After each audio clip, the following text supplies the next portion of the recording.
Est-ce que vous comprenez? C'est-à-dire que l'argent va finir. L'argent ne va pas tout acheter. Parce que l'homme qui était riche, il est mort malgré ses millions. La santé, l'hôpital a dit, ah mon frère, tu as donné tous tes milliards. Non, on te dit que là, nous, on ne peut rien faire. On a acheté tous les médicaments. On t'a mis dans le plus grand hôpital du monde. On t'a fait des opérations à distance. On a étudié tout le monde en 3D. Vraiment, nous, on ne peut pas acheter la vie, tu vas mourir.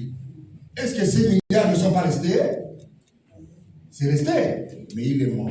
Alors, si un homme a mis beaucoup d'argent dans sa vie, il a investi dans les banques, il a investi dans des voyages, il a investi dans des grands commerces, et il se retrouve milliardaire. Même toute cette maison-là, c'est rempli d'argent, c'est pour lui.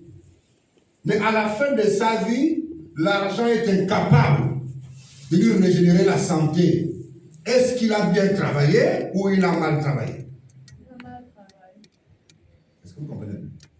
Alors, mes frères et sœurs, ça ne sert à rien que vous vous réveillez chaque matin en train de penser de longueur en journée que sur l'argent, alors que l'argent sur lequel vous pensez, ça va rester.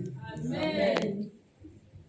Vous vous réveillez le matin, vous pensez de longueur en journée sur quel bel habit vous allez porter, alors que les habits là, même au bloc opératoire, tu pars là-bas sans habit. Vous comprenez? Alors, pour être un bon entrepreneur, prospère, c'est de ne pas prendre tout son temps et l'investir pour des choses passagères que vous allez laisser. Quand tu es venu dans ce monde, tu étais nu, tu repartiras nu. Vous comprenez? Tu es venu, tu n'avais pas les milliards. Tu as trouvé les milliards dans le temps. Mais quand tu vas être à l'hôpital, tu partiras le jour-là seul. Dans le cercueil, tu partiras seul. Vous comprenez? Ça veut dire que tout l'investissement de toute ta vie, les maisons que tu as construites, les voitures que tu as achetées, les billets d'avion, les chèques bancaires, tout ce que tu disposes de ce monde, ça ne vaut rien.